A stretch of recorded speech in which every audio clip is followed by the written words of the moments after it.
Un estado de shock no es algo que se produce únicamente cuando nos pasa algo malo, sino también cuando perdemos nuestra narrativa o nuestra historia, cuando nos desorientamos.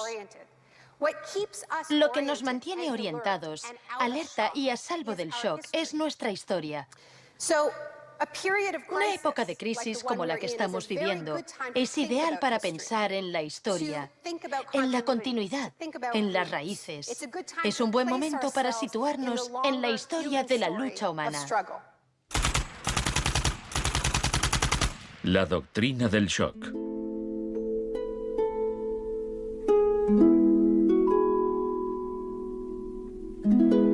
Todo empezó el 1 de junio de 1951, cuando representantes de agencias de inteligencia occidentales se reunieron en secreto con profesores universitarios en el Hotel Ritz-Carlton de Montreal. Como resultado de esta reunión, el ejército financió una investigación sobre el aislamiento sensorial en la Universidad de McGill. El aislamiento sensorial es una forma de producir una monotonía extrema. Provoca una reducción de la capacidad crítica, nubla la mente y el sujeto se queja de que ni siquiera puede fantasear. Y cuando un estudiante universitario no es capaz de fantasear, mal asunto. Mientras experimentábamos, empecé a creer que quizá algo que causara incomodidad o incluso dolor sería más tolerable que las condiciones de aislamiento que estudiábamos. Hebb decidió dejar de trabajar en la investigación. No tenía idea, cuando lo propuse, del arma tan terrible, tan potencialmente terrible que podía llegar a ser. Este es nuestro momento, nuestra oportunidad. Pero los experimentos continuaron bajo las órdenes del ambicioso jefe de psiquiatría, el Dr. Ewen Cameron. Su trabajo iba mucho más allá que el nuestro. Nosotros dejábamos muy claro que el sujeto podía marcharse en el momento en que quisiera, y algunos se iban. Los pacientes de Cameron no tuvieron tanta suerte. El Allen Memorial Institute, donde trabajaba, empezó a parecer una macabra cárcel donde Cameron llevaba a cabo experimentos extraños con sus pacientes de psiquiatría. Quería borrarles la mente, dejársela en blanco, para reprogramarlos desde cero.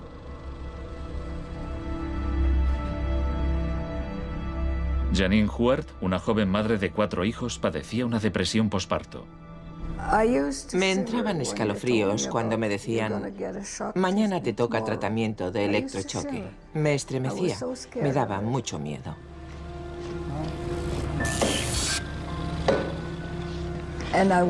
Despertaba en otra habitación, totalmente confundida y triste.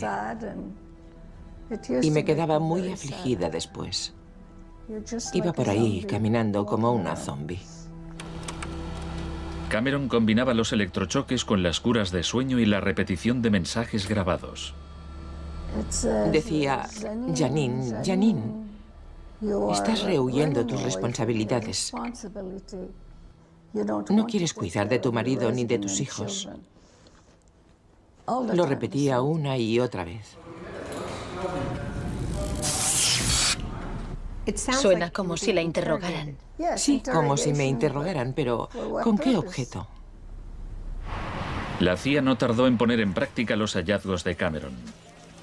Muchas de sus técnicas figuran en el manual Kubark de interrogatorios para el contraespionaje. He aquí unos fragmentos. Es una tesis central del manual que estas técnicas son, en esencia, métodos para provocar la desviación de la personalidad. Hay un intervalo, que puede ser muy breve, de animación suspendida, una especie de shock psicológico o parálisis. Los interrogadores expertos reconocen este efecto cuando se da y saben que desde ese momento el sujeto está mucho más abierto a la sugestión, mucho más dispuesto a obedecer que justo antes de sufrir el shock. El otro Dr. Shock.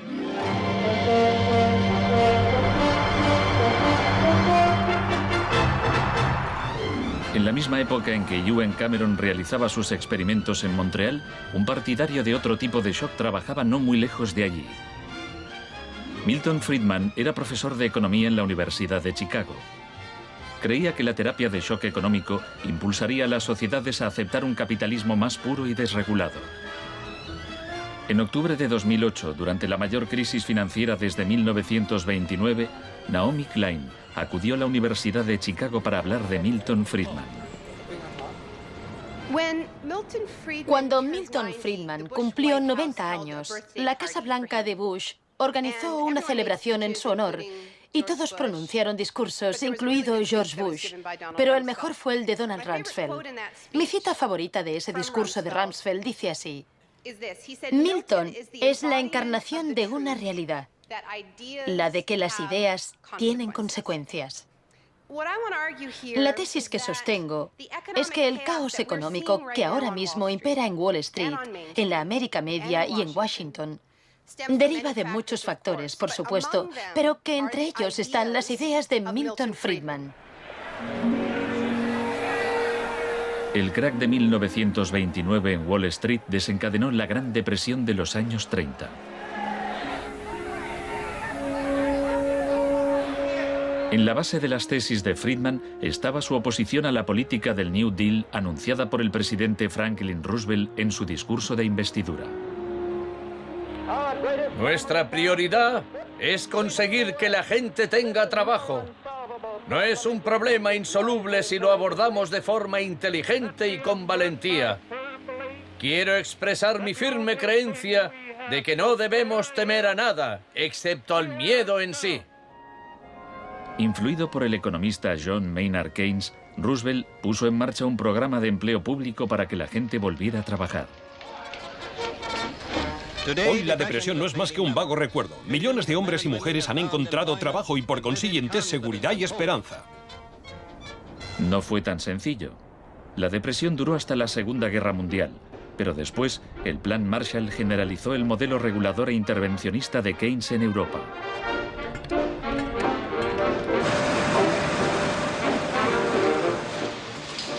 Sus principios gozaron de gran aceptación, aunque no por parte del Departamento de Economía de la Universidad de Chicago.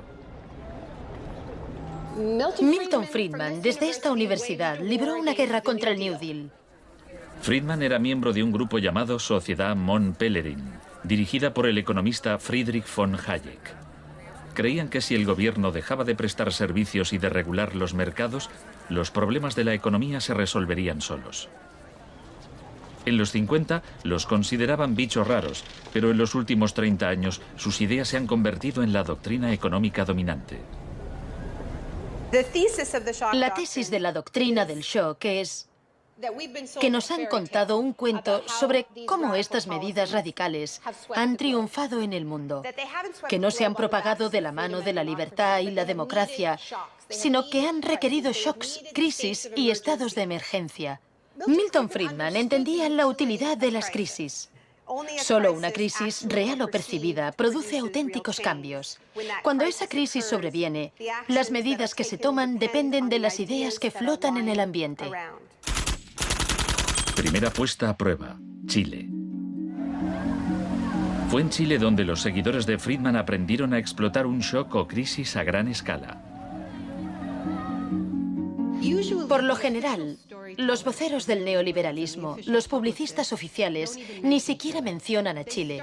Empiezan a contar la historia a partir de Thatcher y Reagan, porque eso queda mucho mejor. En los años 50 y 60, las medidas progresistas de desarrollo en Chile eran un modelo para la zona. El gobierno invertía en salud, educación e industria. Las empresas estadounidenses temían por sus inversiones. Como respuesta, el Departamento de Estado comenzó a becar a estudiantes de Chile y el resto de Sudamérica para que estudiaran economía de libre mercado con Milton Friedman. La Universidad de Chicago tenía un convenio con la Universidad Católica de Chile que permitía a muchos chilenos venir a Chicago, donde les impartíamos formación y se doctoraban. Los estudiantes regresaban a Chile a dar clases. El Departamento de Economía de la Universidad Católica en Santiago se convirtió en una mini escuela de Chicago. Arnold Harberger, el economista que dirigía el programa, se describía como misionero totalmente entregado. En 1970, la Unidad Popular de Salvador Allende ganó las elecciones con un programa que proponía nacionalizar grandes sectores de la economía. La compañía de teléfonos pertenecía en su mayor parte a la empresa estadounidense ITT, que encabezó los intentos de evitar que Allende fuera presidente. Contaba con el apoyo de Richard Nixon en la Casa Blanca. Yo no estuve allí, pero puedo decirle lo que sabemos con certeza en la actualidad. Él encargó a la CIA que impidiera que Allende asumiese la presidencia e intentaron convencerme de que instigara al ejército chileno cuando Allende resultó elegido. A pesar de las maniobras de la CIA, Allende juró el cargo de presidente.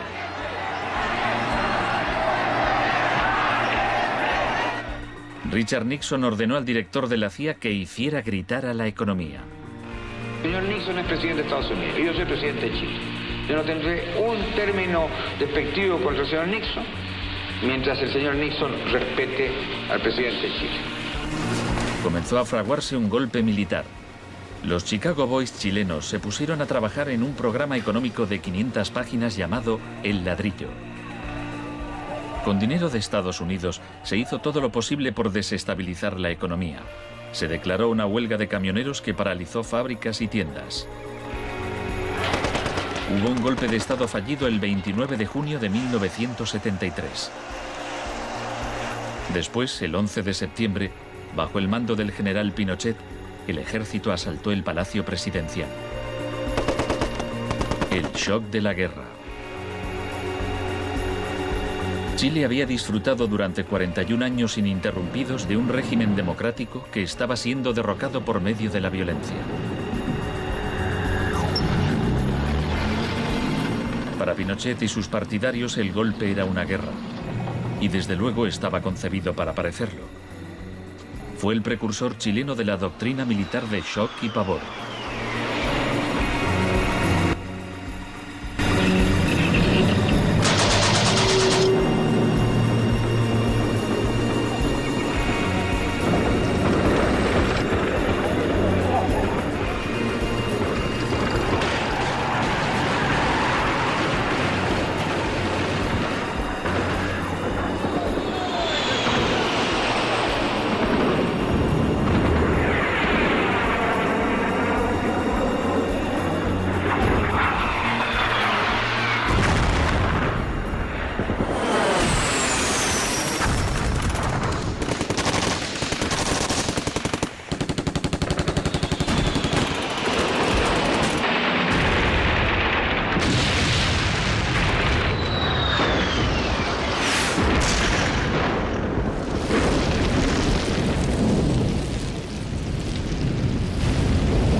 Fuerzas Armadas y de Orden, solo bajo la inspiración patriótica de sacar al país del caos que en forma aguda lo estaba precipitando el gobierno marxista de Salvador Allende. Los Chicago Boys entregaron a Pinochet el ladrillo, su plan económico.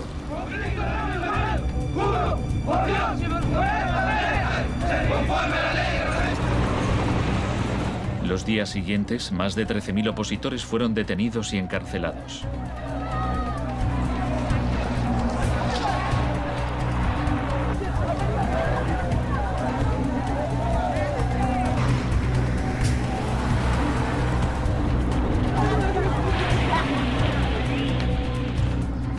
Recluyeron a miles de presos en el Estadio Nacional y a muchos los torturaron. El mundo fijó su mirada en Chile. ¿Cuántas personas?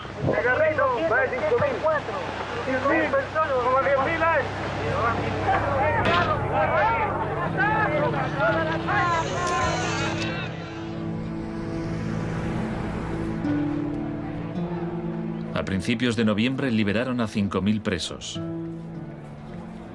A los 900 que quedaron los trasladaron a otros centros de detención.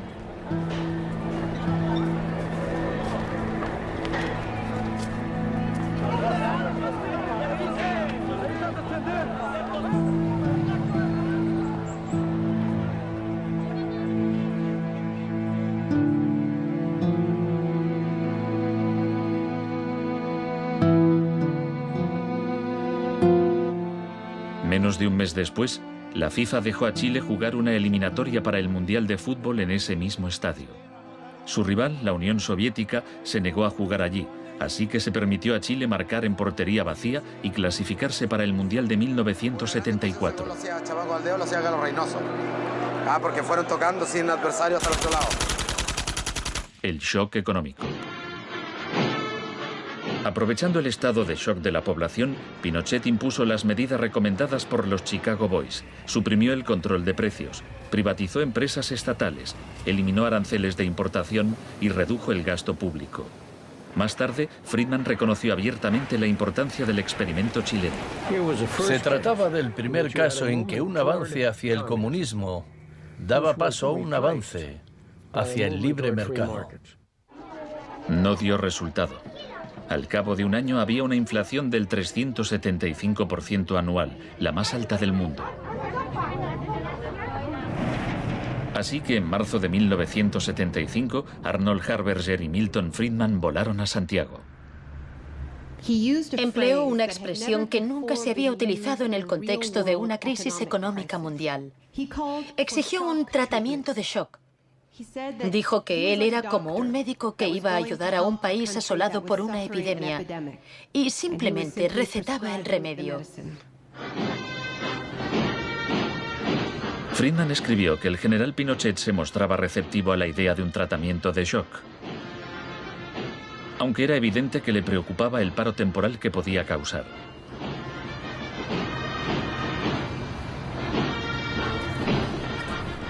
Pronto quedó claro que la política económica de Friedman favorecería a los ricos a costa de los pobres. Se calculaba que una familia que intentara subsistir con el salario mínimo tendría que gastar el 74% de sus ingresos en pan. Viajar en autobús o beber leche se había convertido en un lujo. Pinochet acabó con la distribución gratuita de leche en las escuelas, disposición similar a la polémica medida que había tomado la joven ministra de Educación británica que más tarde sería su amiga. ¿Me siento aquí? Gracias. Muchas gracias. Para poder imponer estas políticas económicas, había que sembrar el miedo hacia un enemigo.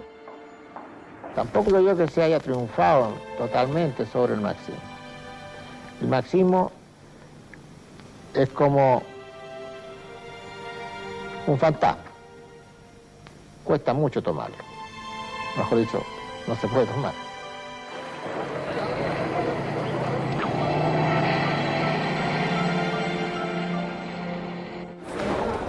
Según Friedman y Harberger, la economía de libre mercado era indisociable de la libertad y la democracia. Pero en Chile, donde sus ideas se estaban aplicando en el contexto de una dictadura militar, no era así.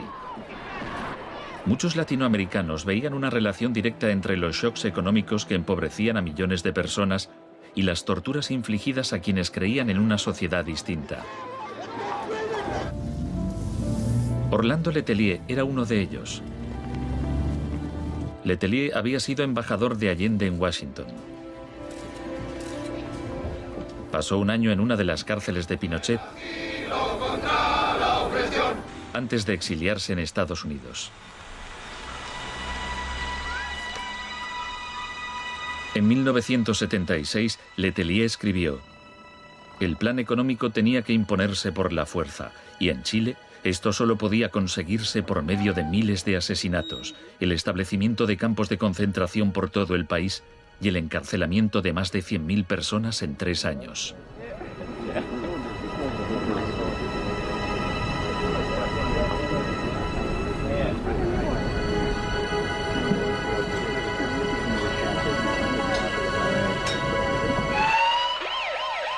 Antes de que pasara un mes, Letelier murió en un atentado con coche bomba.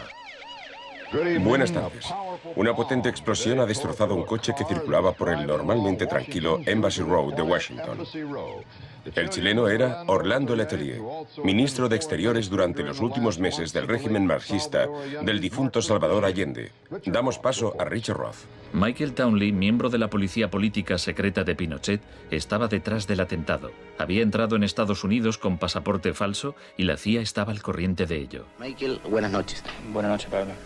La opinión del Poder Judicial chileno, ¿hay confianza en él? Mire, yo confío plenamente en la justicia chilena, como patriota y luchador antimarxista y juntista por sobre todas las cosas. Pese a su confianza, Townley fue extraditado a Estados Unidos y condenado por el asesinato de Letelier. Pinochet gobernó Chile como dictador durante 17 años, pero en una entrevista en que se sinceraba, Harberger seguía negándolo. Un gobierno represivo no puede durar mucho tiempo en el marco de un sistema de auténtica libertad económica. El año del asesinato de Orlando Letelier se le concedió a Friedman el Premio Nobel de Economía.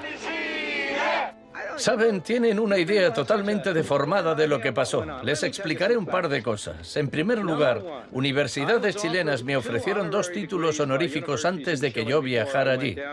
Rehusé aceptarlos porque dichas universidades se financiaban en parte con fondos públicos y yo no quería dar en ningún caso la impresión de que apoyaba el régimen político de Chile. No soy representante de Chile, no soy asesor de Chile, ni tengo responsabilidades para con el gobierno de Chile.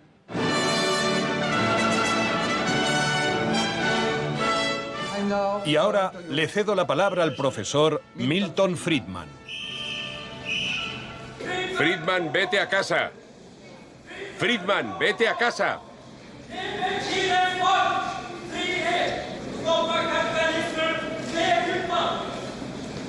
Lamento este incidente.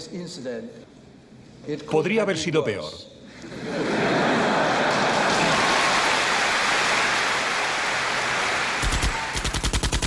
La revolución se propaga. El propósito de la doctrina del shock es contar una historia alternativa de cómo esa oleada salvaje de capitalismo puro e incontrolado que estamos viviendo llegó a dominar el mundo. Chile no fue el único país de Sudamérica que adoptó las políticas de la Escuela de Chicago. Los seguidores de Friedman ocupaban cargos clave en Brasil y asesoraban el gobierno de Uruguay. Entonces, el 24 de marzo de 1976, un golpe militar derrocó al gobierno de Isabel Perón en Argentina.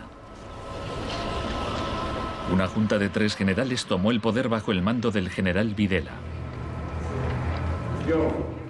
Los Chicago Boys accedieron a puestos económicos relevantes en el gobierno militar. Aprovecharon la oportunidad para introducir importantes reformas económicas y sociales. Un año después del golpe, los sueldos habían perdido el 40% de su valor, se cerraban fábricas y la pobreza se disparó. Como en Chile, hubo que aterrorizar al pueblo para que aceptara estas medidas económicas. Videla aprendió de la experiencia de Pinochet. Adoptó la táctica de hacer desaparecer personas. Para equilibrar el terror público y privado, llevaban a cabo los secuestros en plena luz del día y después siempre podían negarlos. Fue necesario cumplimiento de la misión que la nación le tiene asignada, articular la defensa de la sociedad argentina. Las reglas de esta guerra no convencional, que no buscamos ni provocamos, son distintas. Muchas de las técnicas empleadas por los militares chilenos y argentinos las habían aprendido en la Escuela de las Américas dirigida por Estados Unidos. Enseñaban técnicas de tortura. Violar a la víctima, desnudarla, herirla con objetos punzantes, romperle extremidades, sacarle los ojos, marcarla a fuego. En Latinoamérica hay regímenes que violan hoy en día los derechos humanos. Practican asesinatos políticos, torturas, deportaciones, encarcelamientos sin juicio, que son técnicas aprendidas en este centro. Quizás sea así. Si me dice que lo que enseñamos aquí se ha llevado a la práctica, no se lo negaré.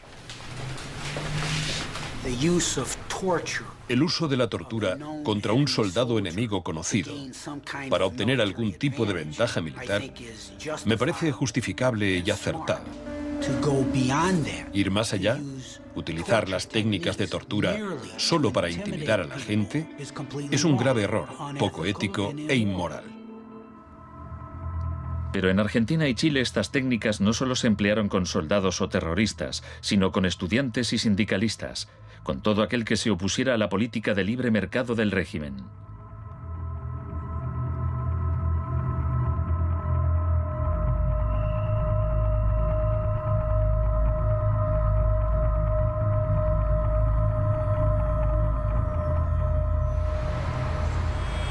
En 1978, la Junta de Argentina fue anfitriona del Mundial de Fútbol. La final se jugó en un estadio que estaba aproximadamente a 1 kilómetro del mayor centro de detención del país, donde había miles de presos en cámaras de tortura. Decir que con los goles, con el grito de gol, se tapaba la voz de los secuestrados, los gritos de los secuestrados era una realidad.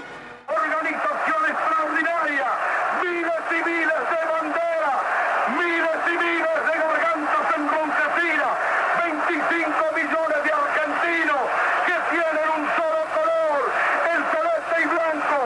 El fútbol ha hecho el milagro del país, de este maíz maravilloso que nos siguen atacando a aquellos que... Argentina llevó su régimen de terror un paso más lejos que Chile. Entre los desaparecidos había cientos de mujeres embarazadas a quienes les permitieron dar a luz antes de asesinarlas. De todas aquellas mujeres que estaban embarazadas, les permitieron tener a sus hijos para una vez que nacieran, sacárselos. Y eso sucedió con 500. Yo soy uno de esos 500. Esos niños, muchos de los cuales fueron criados por familias afines al ejército, eran un escalofriante recordatorio del proyecto de la Junta de rehacer toda la sociedad.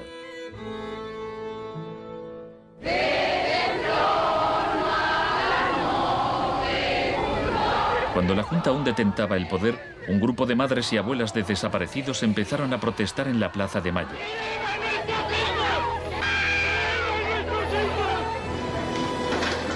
Como detectives buscaron a los niños perdidos. Tras la caída de la Junta, localizaron a algunos y los reunieron con sus familias. De vez en cuando encontraban restos. Por lo general, no encontraban nada. El general Videla fue declarado culpable de asesinato, secuestro y tortura.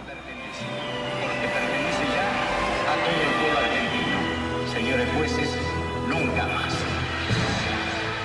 Se le condenó a cadena perpetua.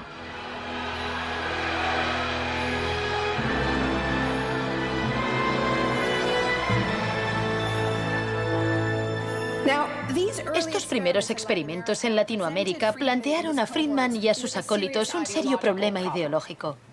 Friedman había prometido que sus medidas no solo enriquecerían aún más a la élite, sino que crearían la sociedad más libre posible, que aquella era una guerra contra la tiranía, que el capitalismo y la libertad iban juntos. Sin embargo, vemos que en los 70 los únicos países que ponían en práctica esas ideas eran dictaduras militares. Nixon había dado todo su apoyo a la imposición de ese liberalismo brutal por parte de las dictaduras sudamericanas. En cambio, el caso de la política económica dentro de Estados Unidos, donde Nixon se estaba jugando la reelección, era harina de otro costal. La Escuela de Chicago y el mundo anglosajón. Friedman mantenía una relación cordial con Nixon. Varios de sus colegas y discípulos de la Escuela de Chicago obtuvieron cargos en el gobierno. Entre ellos Donald Rumsfeld. Con la ayuda de Dios. Enhorabuena. Gracias. En 1971, en plena depresión económica, Nixon dejó a un lado las ideas de Friedman e instauró una política de control de precios y salarios. Puso a Rumsfeld al cargo. Es en esencia una cuestión de oferta y demanda. Hace tiempo que me opongo al control de salarios y precios. Creo que implica la injerencia del gobierno en la libertad individual y me parece intolerable. La política keynesiana tuvo éxito y Nixon salió reelegido con una victoria aplastante. Fue un duro golpe para Friedman. Más tarde, en 1979, Margaret Thatcher fue elegida primera ministra en Gran Bretaña. Su gurú intelectual era el viejo mentor de Milton Friedman, Friedrich von Hayek. Poco más de un año después, Ronald Reagan ganó las elecciones presidenciales de Estados Unidos. Ahora, tanto Gran Bretaña como Estados Unidos estaban en manos de friedmanitas declarados. El programa con que Margaret Thatcher llegó al poder se basaba en 4 puntos: recortar el gasto público, bajar los impuestos, reducir el número de empresas estatales o paraestatales, desregular la industria e introducir una política monetaria moderada y estable para combatir la inflación. Durante sus primeros 3 años en el poder, el paro se duplicó en ciertos sectores, lo que provocó oleadas de huelgas. El índice de popularidad de Thatcher cayó hasta el 25%. Estallaron disturbios en las principales ciudades británicas. Hasta los admiradores de Thatcher albergaban ciertas dudas. Los resultados económicos de la administración Thatcher son desiguales.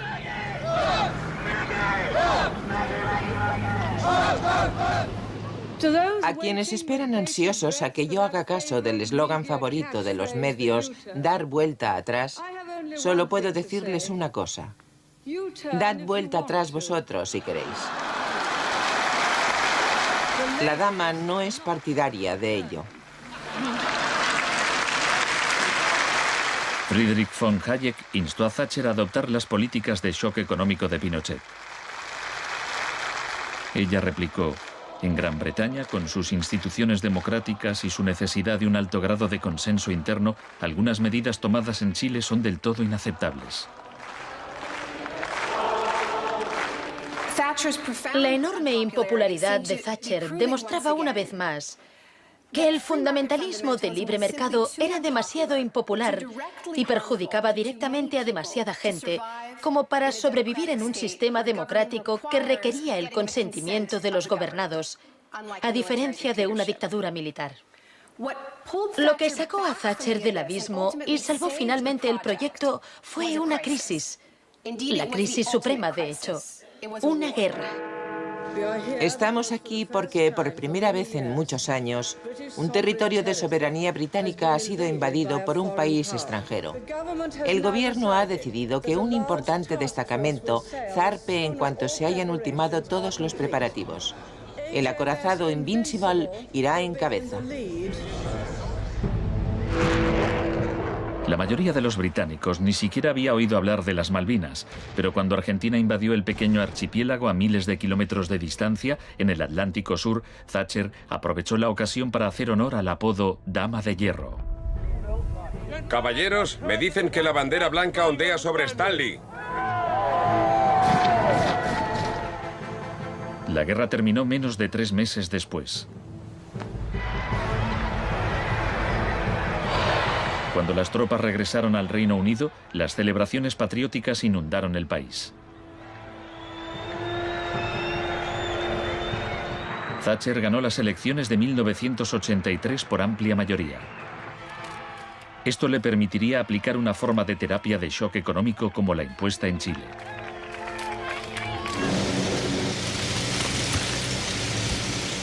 La organización de trabajadores más poderosa del país era el Sindicato Nacional de Mineros. Cuando la Junta Nacional del Carbón anunció el cierre de minas, los mineros declararon la huelga. Zonas del centro de Londres están paralizadas por miles de mineros y simpatizantes que se manifiestan por la ciudad en favor de la huelga de mineros, la más larga y feroz jamás vivida en Inglaterra desde 1926, así como la más costosa. La huelga duró casi un año. Thatcher empleó todos los medios a su disposición para acabar con el sindicato.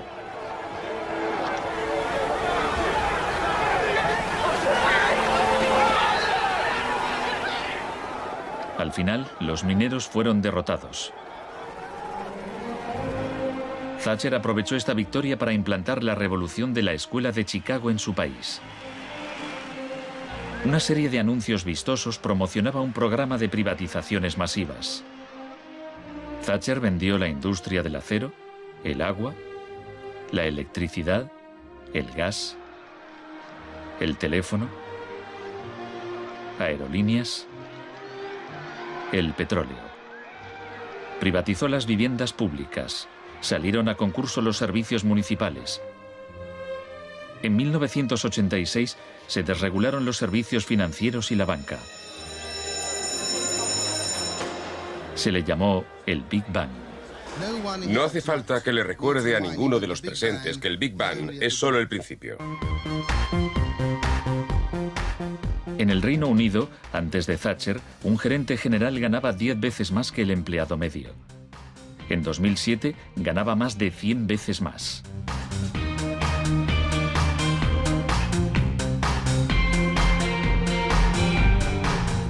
En Estados Unidos, antes de Reagan, los gerentes generales ganaban 43 veces más que el empleado medio. En 2005 ganaban más de 400 veces más. Friedman reconocía abiertamente que Thatcher y Reagan estaban haciendo mucho por difundir la doctrina de la Escuela de Chicago en el mundo. Por aquí, señor Reagan. He pensado que debía colocarse aquí. La coincidencia en el tiempo de los mandatos de Thatcher y Reagan fue sumamente importante para la aceptación pública en todo el mundo de un enfoque distinto de la política económica y monetaria. Muchas gracias. Voy a describirles un plan y una esperanza a largo plazo.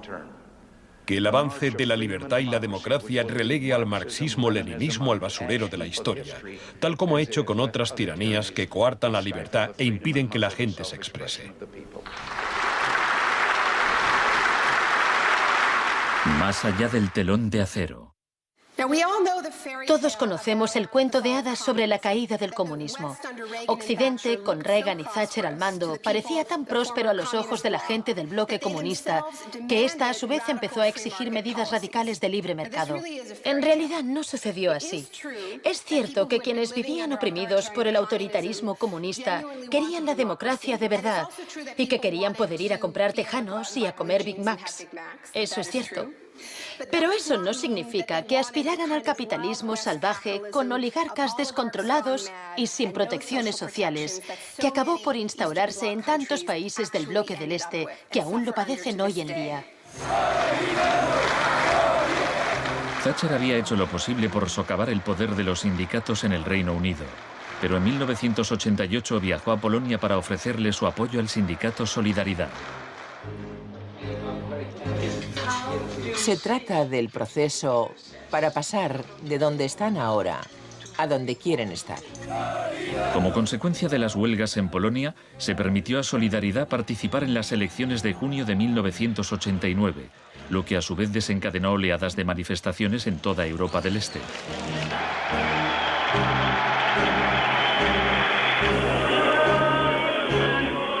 En épocas anteriores, la Unión Soviética había utilizado la fuerza para aplastar los movimientos democráticos. Pero ahora la URSS tenía un líder distinto, Mikhail Gorbachov, impulsor de la glasnost y la perestroika. Hablaba de una tercera vía, de una transición gradual hacia una socialdemocracia a la escandinava, algo a medio camino entre el capitalismo de libre mercado y el comunismo.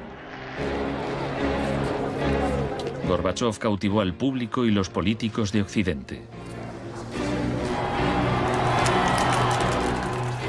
Es un líder audaz, decidido y valiente. Ante la mirada de Gorbachov, los viejos regímenes comunistas se desmoronaron uno a uno.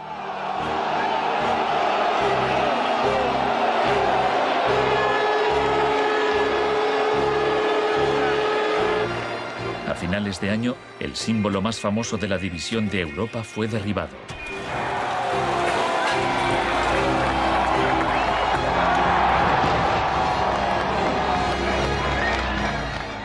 Para Friedman y los Chicago Boys, se abrieron las puertas de todo un mundo nuevo. En la Unión Soviética, Gorbachov quería reformar la economía rusa poco a poco. En 1991, Gorbachov asistió como invitado a la cumbre del G7 en Londres. Esperaba obtener apoyo financiero para sus reformas económicas graduales. Sin embargo, le dijeron que o aceptaba la terapia de shock radical o no le concederían ayudas. ¿Qué tal, señor presidente? ¿No está demasiado cerca? El mes siguiente se produjo un intento de golpe de Estado contra él. Miembros del sector duro del Partido Comunista pusieron a Gorbachov bajo arresto domiciliario en su casa de veraneo de Crimea. Los tanques rodearon la Casa Blanca, el Parlamento ruso.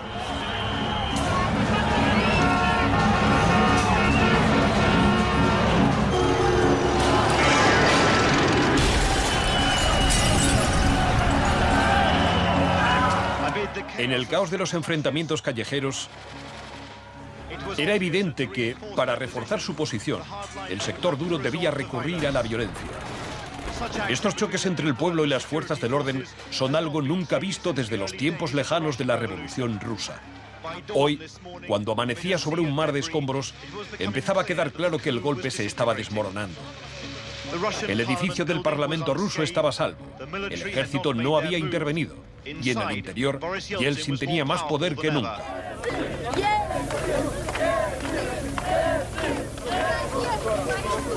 Fue un momento estelar para Yeltsin.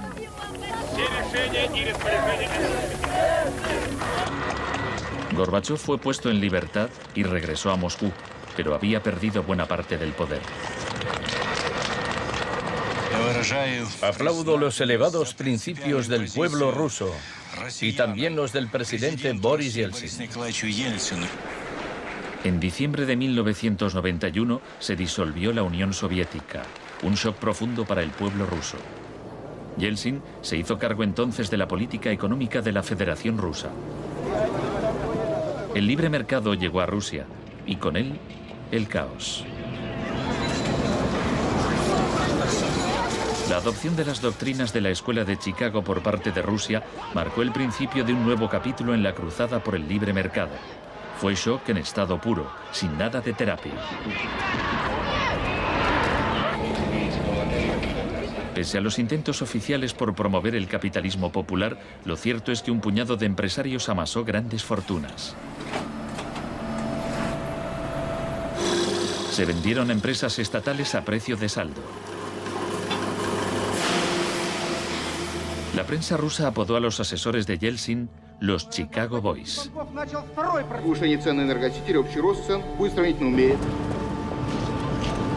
Gracias a la terapia de shock de Yeltsin, en 1992 los rusos consumían un 40% menos que en 1991. Un tercio de la población había caído en la pobreza y la gente tardaba meses en cobrar su sueldo. Según las predicciones de un experto, 140 millones de rusos pronto vivirán bajo el umbral de la pobreza. La corrupción era generalizada y el crimen organizado se disparó. Moscú se convirtió en el nuevo salvaje oeste.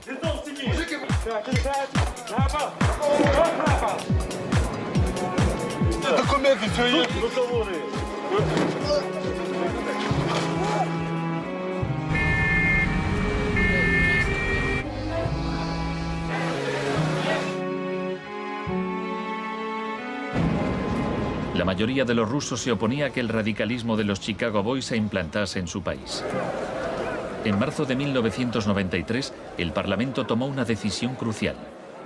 Votó a favor de retirarle a Yeltsin los poderes especiales que le había otorgado. Yeltsin instauró un régimen especial. El Tribunal Constitucional lo declaró ilegal.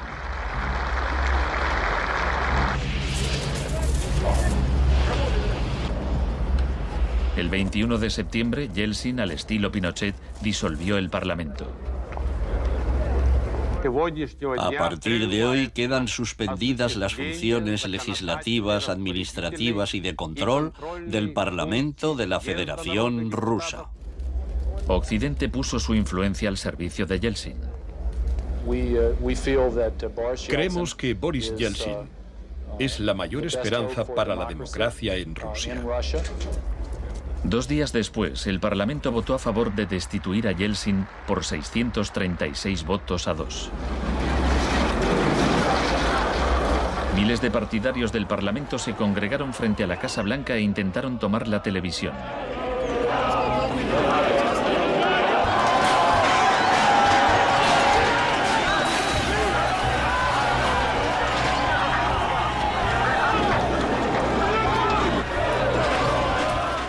Parecía que los defensores del Parlamento iban ganando. Yeltsin voló de regreso a Moscú de su casa vacacional. Esa noche, 100 manifestantes murieron en los enfrentamientos con las fuerzas de Yeltsin.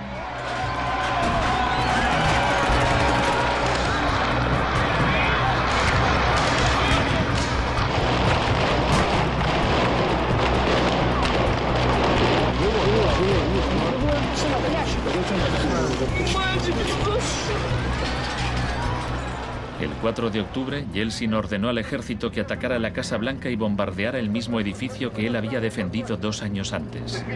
¿No lo entendéis? Son asesinos.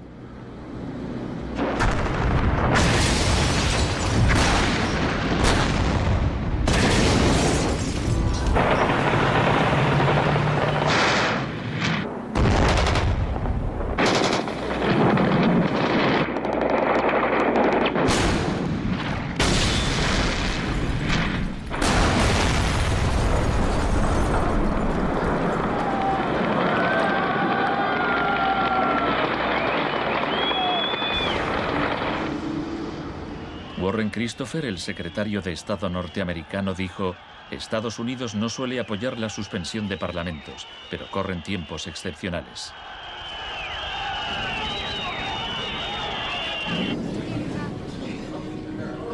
Yeltsin había conseguido el poder absoluto. Asesorado por sus Chicago Boys, practicó un capitalismo de amigotes.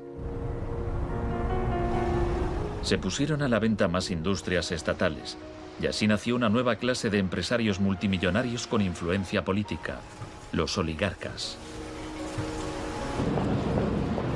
En 1998, el 80% de las granjas rusas estaba en quiebra y 70.000 fábricas estatales habían cerrado. En 8 años, el número de pobres había aumentado en 72 millones, mientras Moscú pasaba a ser la ciudad del mundo con más multimillonarios.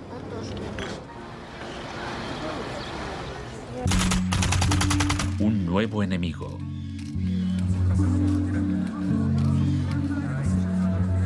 Buenas tardes, gracias por venir. Es un honor para mí anunciarles que voy a proponer a Donald Rumsfeld como secretario de Defensa. Estoy deseando servir de nuevo a mi país. Rumsfeld ya había sido secretario de Defensa en el gobierno de Gerald Ford.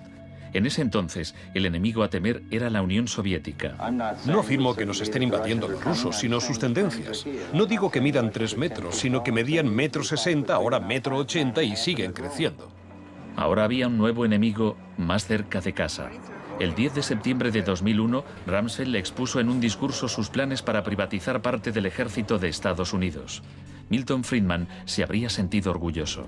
Decía: hoy hablaré de un adversario que representa una amenaza, una grave amenaza para la seguridad de Estados Unidos.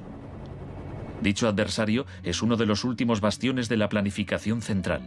Gobierna a golpe de planes quinquenales. Podría parecer que este adversario es la antigua Unión Soviética, pero ese enemigo ya no existe. Tenemos a este adversario mucho más cerca.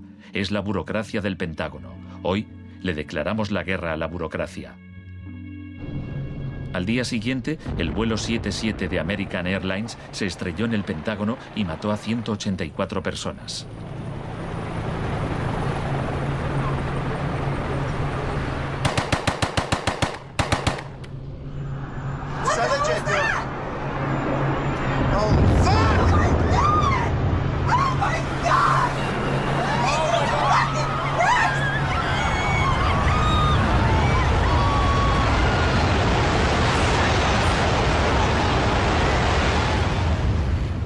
Piensen en la sensación de la gente tras los atentados.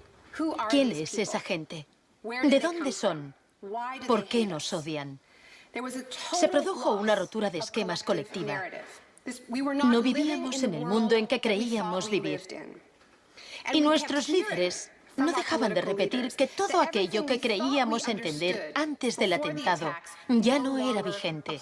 Se acuñó una nueva frase, mentalidad pre-11S.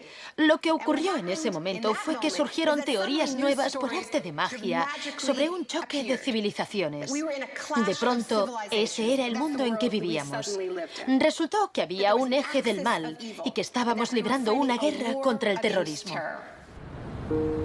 Esta guerra abstracta e imposible de ganar ha tenido enormes consecuencias económicas. Antes de 2001, la seguridad nacional apenas podía considerarse una industria. Hoy en día es más importante que las industrias del cine y la música juntas. Entre el 11 de septiembre de 2001 y el año 2006, el Departamento de Seguridad Nacional pagó $130.000 millones a contratistas privados. Este es el complejo del capitalismo del desastre, una nueva economía basada en el miedo. Será una batalla monumental entre el bien y el mal. La guerra contra el terrorismo, primera parte. La mejor defensa contra el terror es una ofensiva global contra él, allí donde esté. La primera fase de esta guerra fue el bombardeo de Afganistán.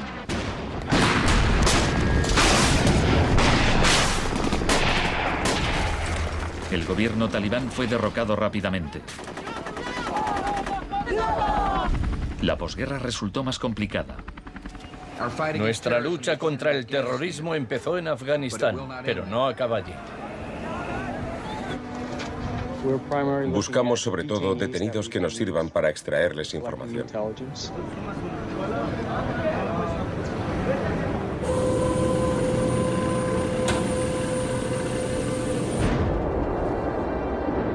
En Guantánamo, las fuerzas estadounidenses pusieron en práctica por primera vez las técnicas del manual Kubark de forma explícita y pública. Oficialmente aprobadas por la Casa Blanca, fueron mostradas abiertamente por televisión en todo el mundo. El aislamiento, tanto físico como psicológico, debe mantenerse desde el instante de la captura.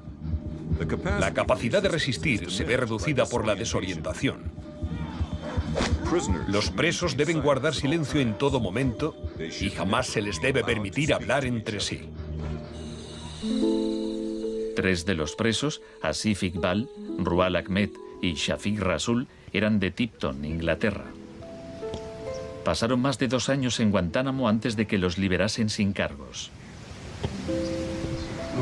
No te dejaban hablar con nadie, ni hacer nada, ni estar de pie. Te obligaban a pasarte todo el rato ahí sentado. Yo pensaba, ¿qué demonios está pasando? ¿Dónde estoy? ¿Pasaremos aquí el resto de nuestra vida? ¿Podremos regresar a casa, volver a ver a nuestra familia? De los 779 presos retenidos en la bahía de Guantánamo, solo 3 han sido condenados por algún delito.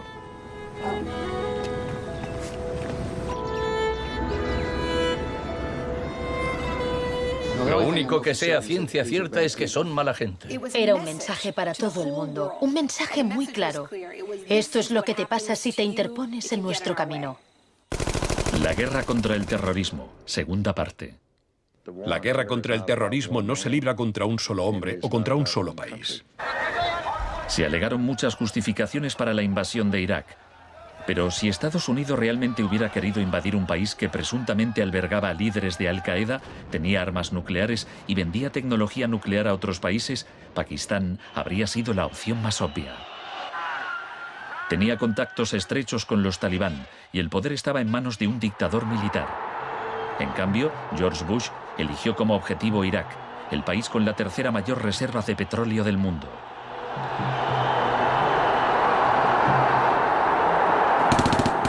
La guerra como tortura de masas.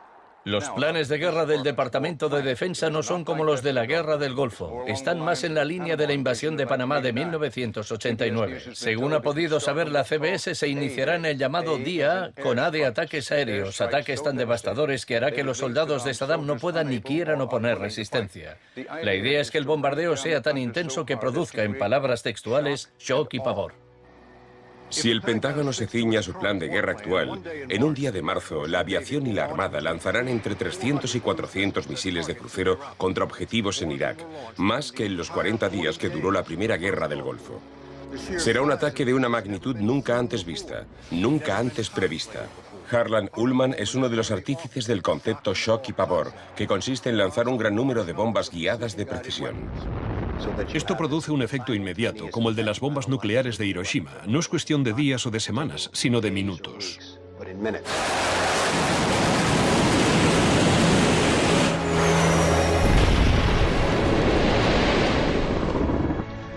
Además, paralizas la ciudad, es decir, la dejas sin energía ni agua y lanzas una campaña implacable de desgaste, de modo que al cabo de 2, 3, 4 o 5 días, ellos quedan agotados física, emocional y psicológicamente.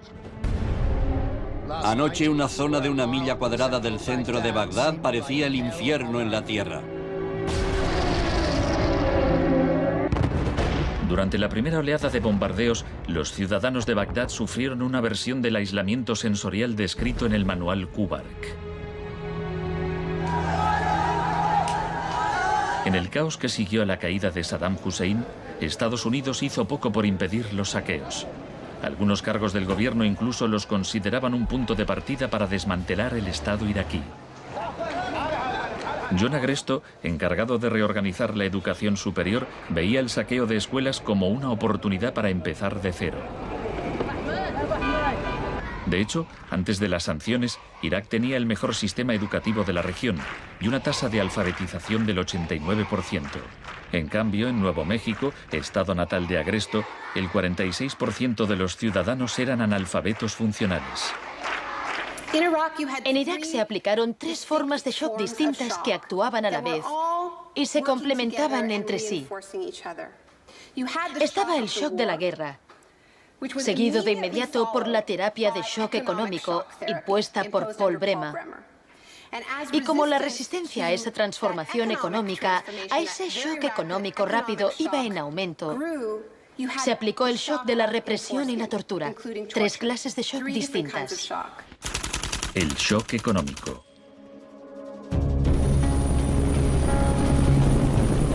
En mayo de 2003, Paul Bremer fue nombrado enviado presidencial de Estados Unidos a Irak.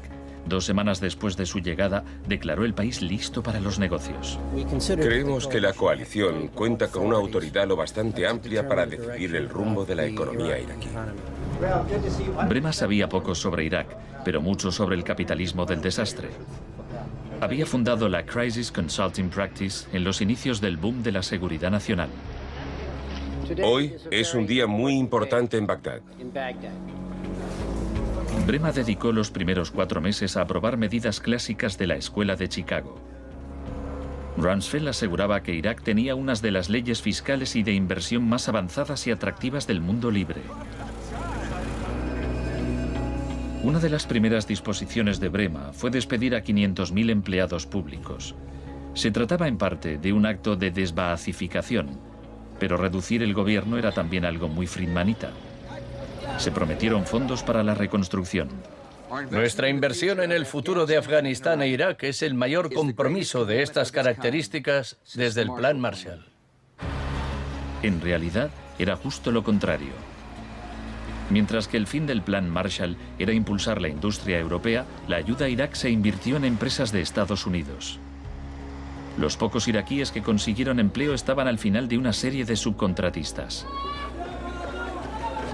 Creative Associates se hizo con contratos por valor de $100 millones para esbozar el programa de estudios e imprimir libros de texto para el sistema educativo. La consultora en gestión y tecnología Bearing Point obtuvo contratos por valor de $240 millones para implantar un sistema de libre mercado en Irak. RTI, con sede en Carolina del Norte, logró contratos por $466 millones para asesorar sobre la instauración de la democracia en Irak. Y a Halliburton se le adjudicaron contratos de coste más incentivos por $20.000 millones. Parsons recibió $186 millones para construir 142 clínicas sanitarias. Solo se terminaron 6. El suministro básico de electricidad y agua apenas mejoró, pese a los miles de millones que se gastaron durante los primeros 4 años. Vamos a triunfar aquí y cuando lo consigamos habremos hecho algo importante, no solo para 25 millones de iraquíes, sino para favorecer los intereses occidentales en la región. Hasta los nuevos billetes iraquíes se imprimían en el extranjero. Les mostraré un ejemplo de estos billetes. Estados Unidos incluso llegó a pagar a empresas privadas para que supervisaran a las empresas privadas que habían logrado contratos.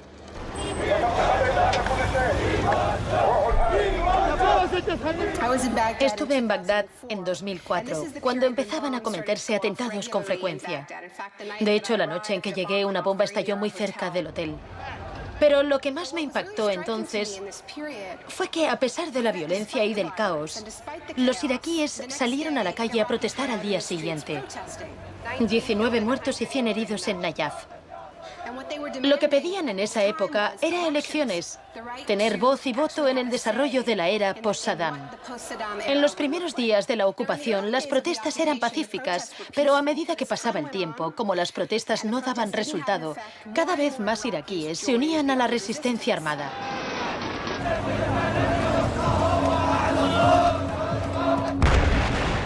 La violencia se descontroló.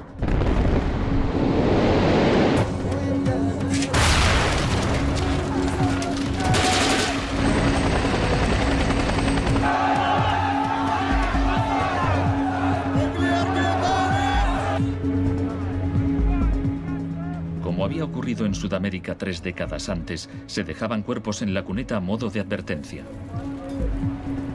Eran los desaparecidos de Irak.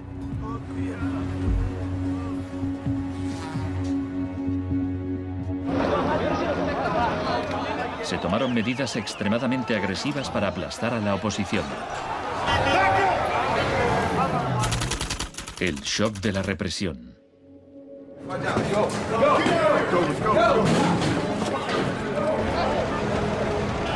Durante los primeros 3 años y medio de la ocupación, se capturó a 61.500 iraquíes. En la primavera de 2007, 19.000 seguían detenidos. En prisión los interrogaban con técnicas derivadas de las que ideó la CIA, basándose en los experimentos realizados por Ewen Cameron en los años 50.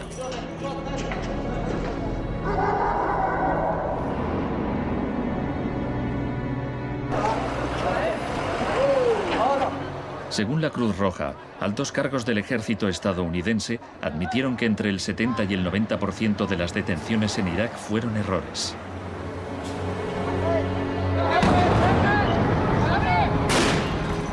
Aunque el caos que reina en el país parezca un fracaso de la terapia de shock, en Irak el capitalismo del desastre ha florecido.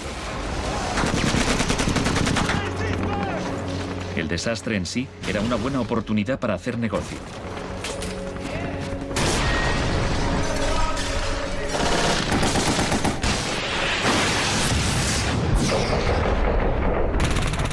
El negocio de la guerra. El gasto militar de Estados Unidos prácticamente se ha duplicado desde 2001. Se acerca a los 700.000 millones de dólares al año.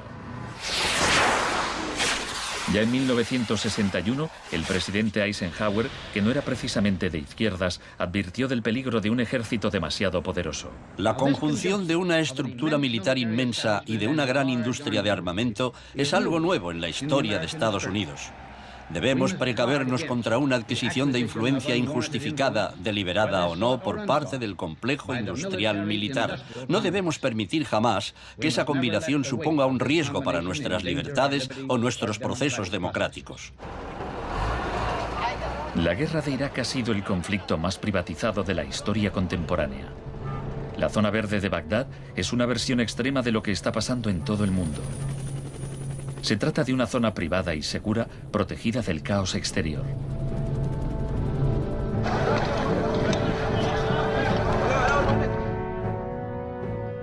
En 1991, durante la Primera Guerra del Golfo, por cada 100 soldados había un contratista militar. En 2003, cuando empezó la guerra de Irak, por cada 100 soldados había 10 contratistas. En 2006, por cada 100 soldados había 33 contratistas.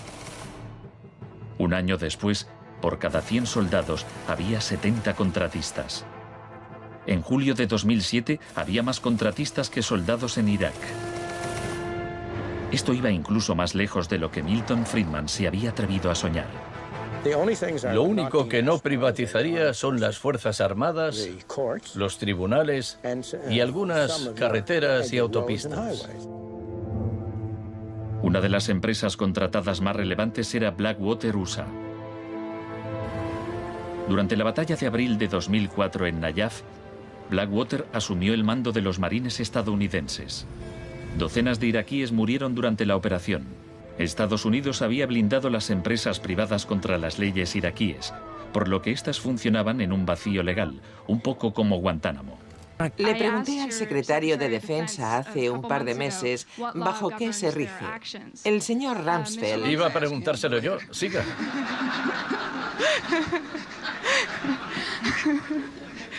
¡Socorro! Iba... Del mismo modo que la terapia de shock de Cameron dejaba a los pacientes confundidos y deshechos, los múltiples shocks infligidos a Irak redujeron al país a un estado de anarquía y violencia sectaria. En la época en que ejecutaron a Saddam, en 2006, morían 1000 iraquíes por semana.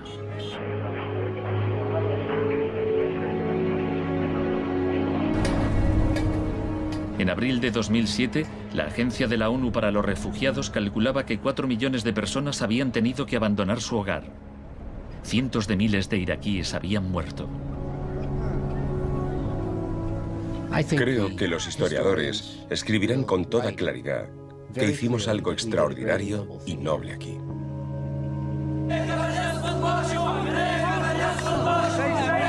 Esta es una manifestación contra el terrorismo americano.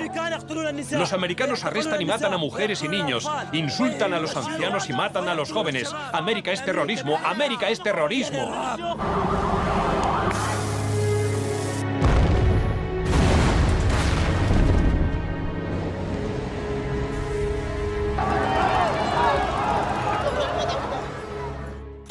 Un mundo de zonas verdes y rojas.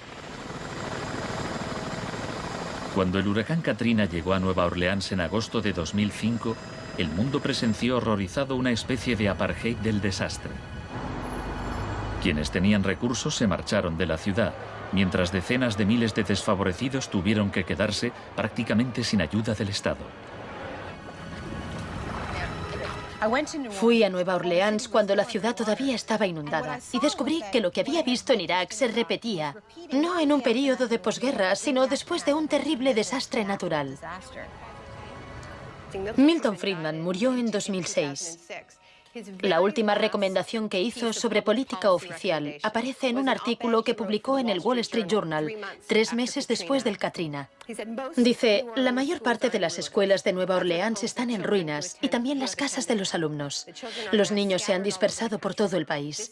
Es una tragedia y también una oportunidad para introducir reformas radicales en el sistema educativo. Proponía privatizar completamente los colegios de la ciudad. Era su canto del cisne.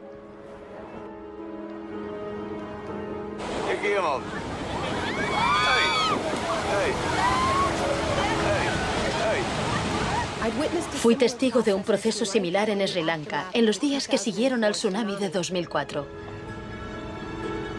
A gente que había vivido en la costa desde hacía generaciones se le impidió volver a fin de poder privatizar los terrenos y venderlos a hoteles de lujo.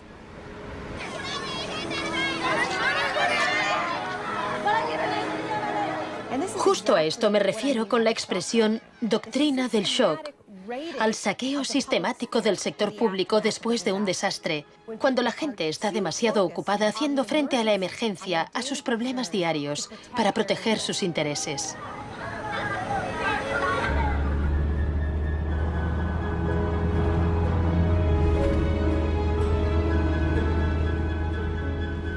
Tal vez el primer acto de resistencia sea negarnos a impedir que borren la memoria colectiva. En 2008, Naomi Klein visitó Villa Grimaldi con Isabel Morel, viuda de Orlando Letelier. Villa Grimaldi es un monumento a la crueldad del régimen de Pinochet y a su posterior derrota.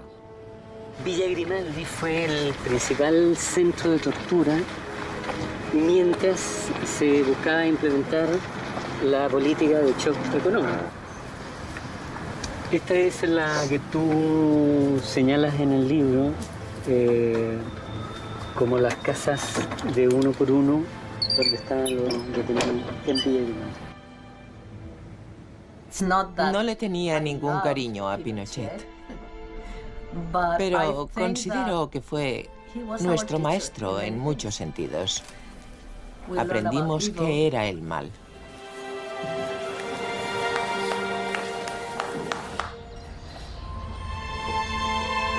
En 1988, Pinochet fue detenido cuando se encontraba en Londres.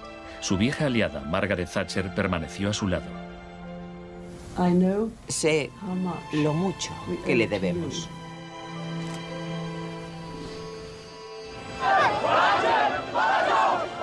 Hicieron falta 30 años para que el experimento económico que Pinochet fue el primero en probar diera la vuelta al mundo hasta Irak.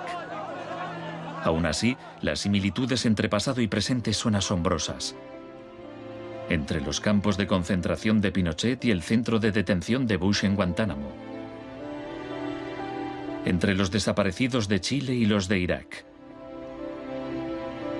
entre los experimentos de Ewen Cameron y las torturas infligidas a los presos de Abu Ghraib. Ha llegado nuestro momento, nuestra ocasión. Borró todo el pasado. Por eso aplicaba electrochoques. Borraba el pasado del paciente e implantaba ideas nuevas. Pero Janine resistió. En 1988, la CIA accedió a indemnizar a Janine y a otras víctimas de los experimentos de Ewen Cameron. Janine, ¿estás orgullosa de que, aunque intentaron hundirte, tú has luchado con todas tus fuerzas y has vencido? En cierto modo, sí. En cierto modo. Porque creo que todavía me queda una pizca de fuerza de voluntad. Es muy difícil luchar contra un gobierno. La gente me decía: Janine, no puedes luchar contra el gobierno, no te das cuenta, son muy poderosos. Pero yo tenía fe en que ganaría. El fin de una era. Los mercados no regulados son volátiles por naturaleza. Las burbujas se inflan y al final estallan inevitablemente. Tras la desregulación del Big Bang, en los 80, se han producido varios shocks económicos. En 1987 hubo un lunes negro. Los mercados se desplomaron de forma espectacular. Fue el mayor derrumbe porcentual ocurrido en un mismo día en la historia de la bolsa. En 1992 hubo un miércoles negro cuando los especuladores de divisas hicieron fortunas apostando contra la libra. En 1997 estalló la crisis asiática. En un año, 600.000 millones de dólares se perdieron en las bolsas de Asia.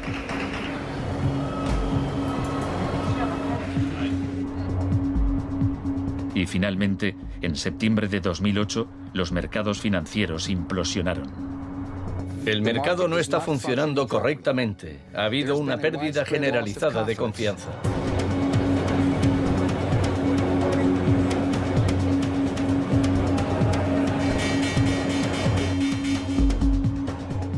El 15 de septiembre, Lehman Brothers se acogió al capítulo 11 de la ley de quiebras.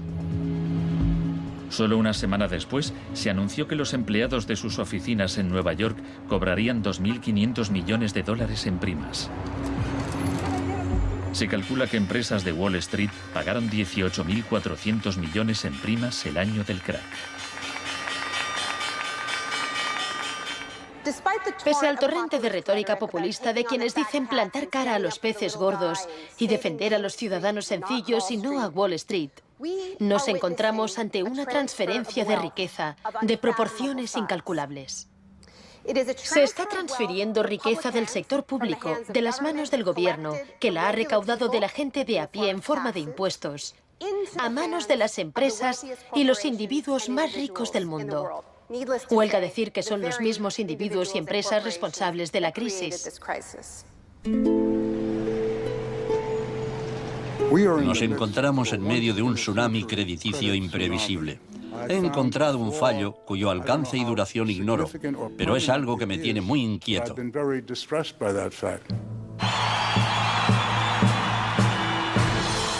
Estados Unidos, la crisis financiera propició la victoria de Obama.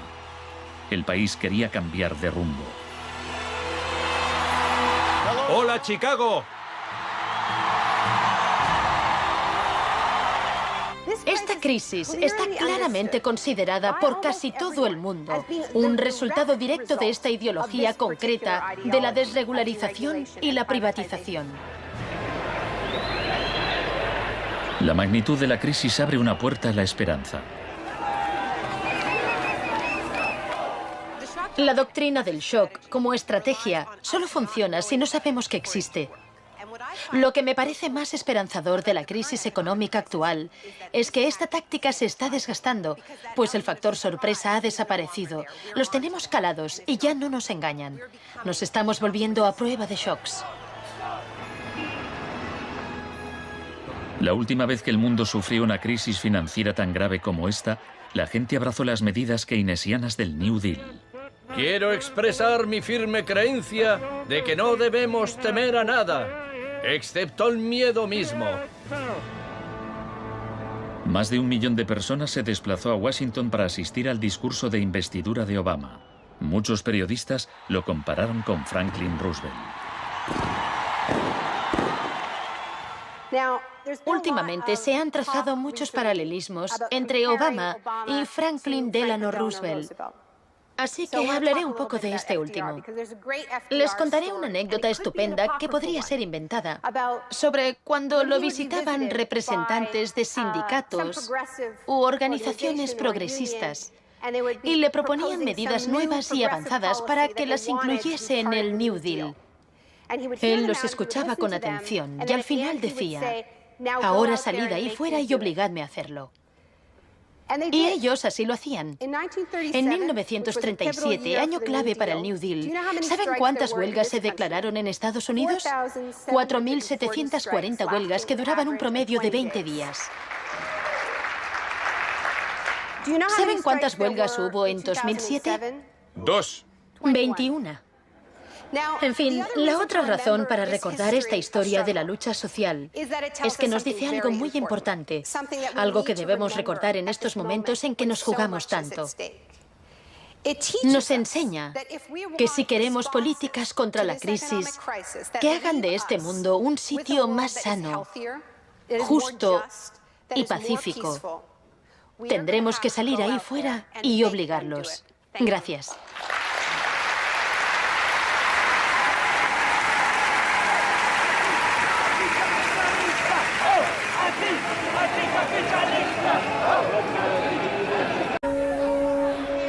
En la base de las tesis de Friedman estaba su oposición a la política del New Deal anunciada por el presidente Franklin Roosevelt en su discurso de investidura. Nuestra prioridad es conseguir que la gente tenga trabajo. No es un problema insoluble si lo abordamos de forma inteligente y con valentía. Quiero expresar mi firme creencia de que no debemos temer a nada, excepto al miedo en sí. Influido por el economista John Maynard Keynes, Roosevelt puso en marcha un programa de empleo público para que la gente volviera a trabajar. Hoy la depresión no es más que un vago recuerdo. Millones de hombres y mujeres han encontrado trabajo y por consiguiente seguridad y esperanza. No fue tan sencillo. La depresión duró hasta la Segunda Guerra Mundial, pero después el Plan Marshall generalizó el modelo regulador e intervencionista de Keynes en Europa.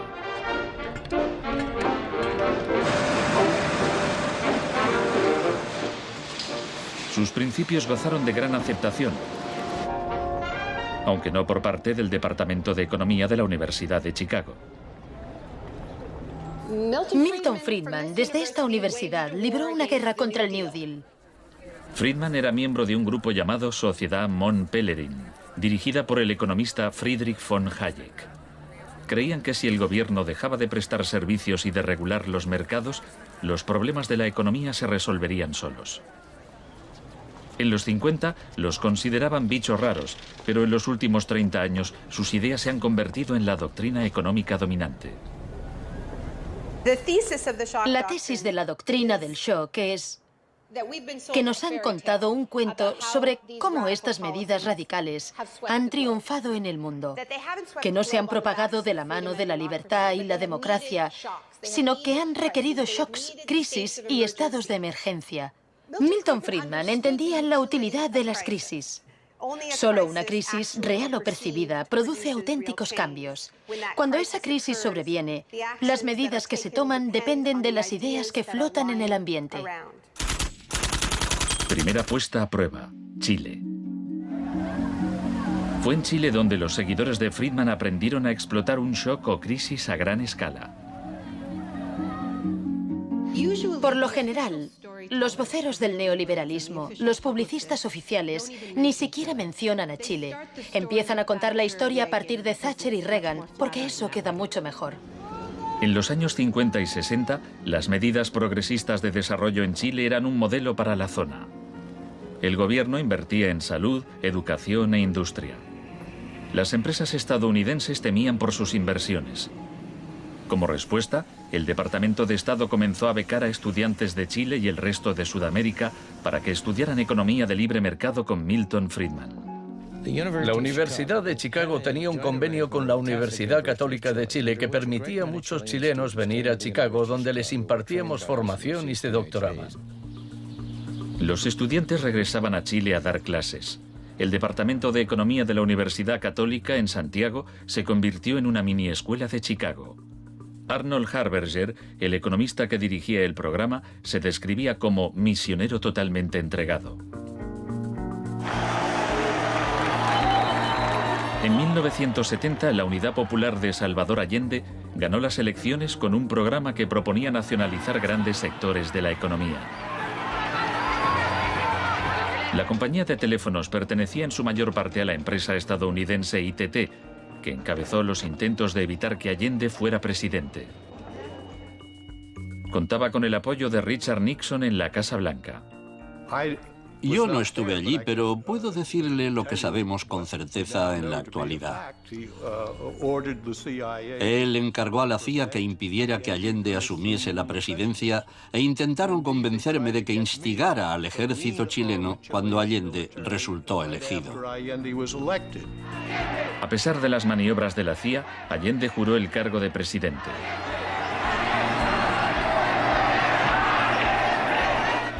Richard Nixon ordenó al director de la CIA que hiciera gritar a la economía. El señor Nixon es presidente de Estados Unidos y yo soy presidente de Chile. Yo no tendré un término despectivo contra el señor Nixon mientras el señor Nixon respete al presidente de Chile. Comenzó a fraguarse un golpe militar.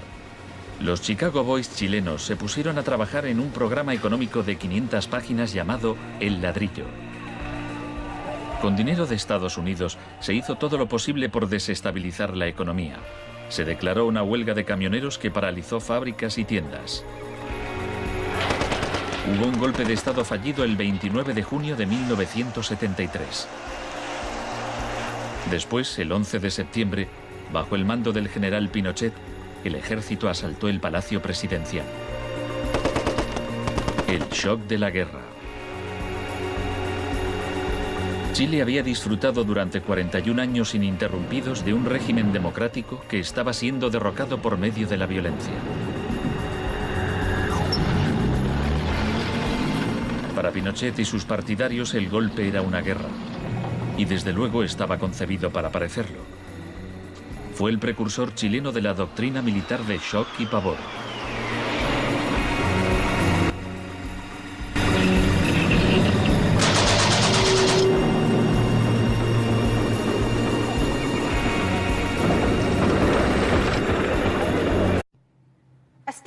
Un estado de shock no es algo que se produce únicamente cuando nos pasa algo malo, sino también cuando perdemos nuestra narrativa o nuestra historia, cuando nos desorientamos. Lo que nos mantiene orientados, alerta y a salvo del shock es nuestra historia. Una época de crisis como la que estamos viviendo es ideal para pensar en la historia, en la continuidad, en las raíces. Es un buen momento para situarnos en la historia de la lucha humana. La doctrina del shock.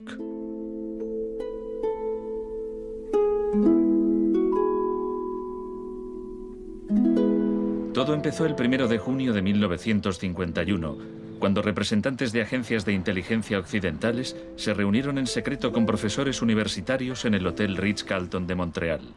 Como resultado de esta reunión, el ejército financió una investigación sobre el aislamiento sensorial en la Universidad de McGill. El aislamiento sensorial es una forma de producir una monotonía extrema. Provoca una reducción de la capacidad crítica, nubla la mente y el sujeto se queja de que ni siquiera puede fantasear. Y cuando un estudiante universitario no es capaz de fantasear, mal asunto. Mientras experimentábamos, empecé a creer que quizá algo que causara incomodidad o incluso dolor sería más tolerable que las condiciones de aislamiento que estudiábamos. Hebb decidió dejar de trabajar en la investigación. No tenía idea, cuando lo propuse, del arma tan terrible, tan potencialmente terrible que podía llegar a ser. Este es nuestro momento, nuestra oportunidad. Pero los experimentos continuaron bajo las órdenes del ambicioso jefe de psiquiatría, el Dr. Ewen Cameron. Su trabajo iba mucho más allá que el nuestro. Nosotros dejábamos muy claro que el sujeto podía marcharse en el momento en que quisiera, y algunos se iban. Los pacientes de Cameron no tuvieron tanta suerte. El Allen Memorial Institute, donde trabajaba, empezó a parecer una macabra cárcel donde Cameron llevaba a cabo experimentos extraños con sus pacientes de psiquiatría. Quería borrarles la mente, dejársela en blanco, para reprogramarlos desde cero.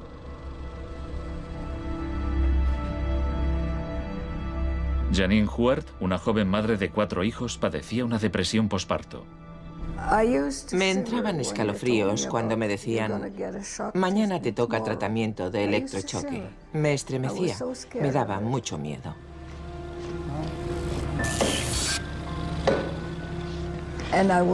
Despertaba en otra habitación, totalmente confundida y triste. Y me quedaba muy afligida después. Iba por ahí caminando como una zombie. Cameron combinaba los electrochoques con las curas de sueño y la repetición de mensajes grabados. Decía, Janine, Janine, estás rehuyendo tus responsabilidades. No quieres cuidar de tu marido ni de tus hijos. Lo repetía una y otra vez. Suena como si la interrogaran. Sí, como si me interrogaran, pero ¿con qué objeto? La CIA no tardó en poner en práctica los hallazgos de Cameron. Muchas de sus técnicas figuran en el manual Kubark de interrogatorios para el contraespionaje. He aquí unos fragmentos. Es una tesis central del manual que estas técnicas son, en esencia, métodos para provocar la desviación de la personalidad. Hay un intervalo, que puede ser muy breve, de animación suspendida, una especie de shock psicológico o parálisis. Los interrogadores expertos reconocen este efecto cuando se da y saben que desde ese momento el sujeto está mucho más abierto a la sugestión, mucho más dispuesto a obedecer que justo antes de sufrir el shock. El otro Dr. Shock.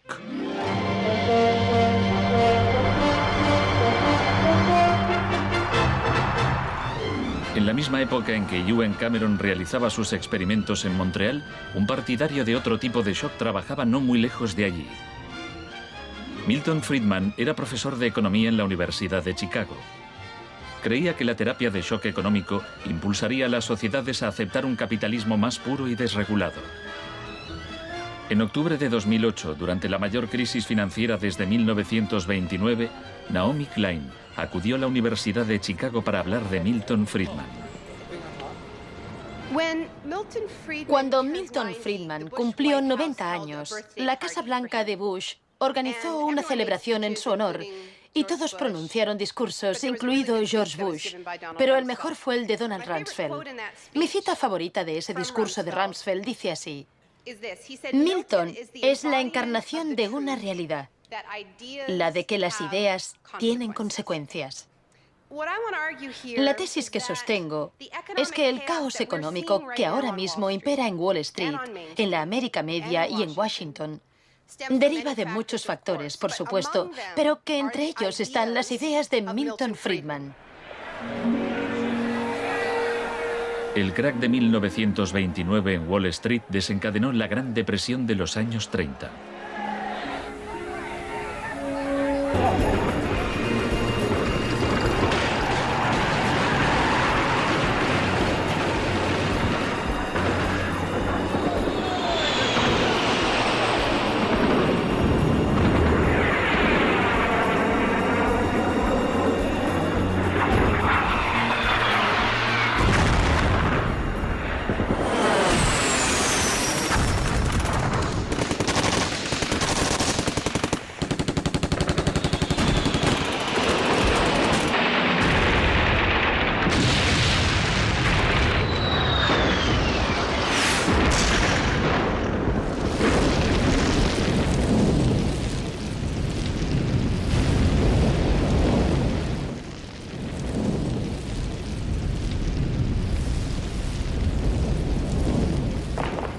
Fuerzas Armadas y de Orden, solo bajo la inspiración patriótica de sacar al país del caos que en forma aguda lo estaba precipitando el gobierno marxista de Salvador Allende. Los Chicago Boys entregaron a Pinochet el ladrillo, su plan económico.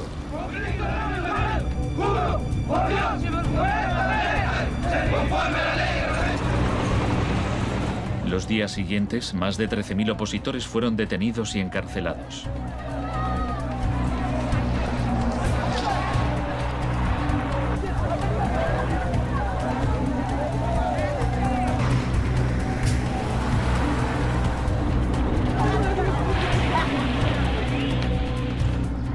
Recluyeron a miles de presos en el Estadio Nacional y a muchos los torturaron. El mundo fijó su mirada en Chile. ¿Cuántas personas? Negarrito, más de 5.000. 10.000 personas, como 10.000 hay.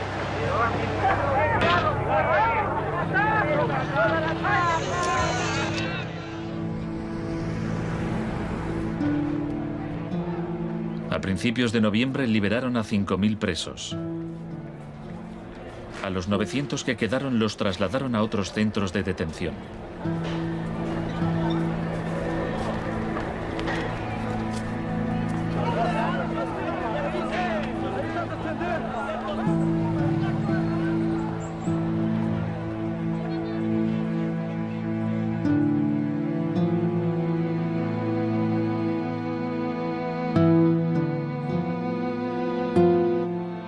Menos de un mes después, la FIFA dejó a Chile jugar una eliminatoria para el Mundial de Fútbol en ese mismo estadio. Su rival, la Unión Soviética, se negó a jugar allí, así que se permitió a Chile marcar en portería vacía y clasificarse para el Mundial de 1974. Lo hacía Chabaco Aldeo, lo hacía Galo Reynoso. Porque fueron tocando sin adversario hasta el otro lado.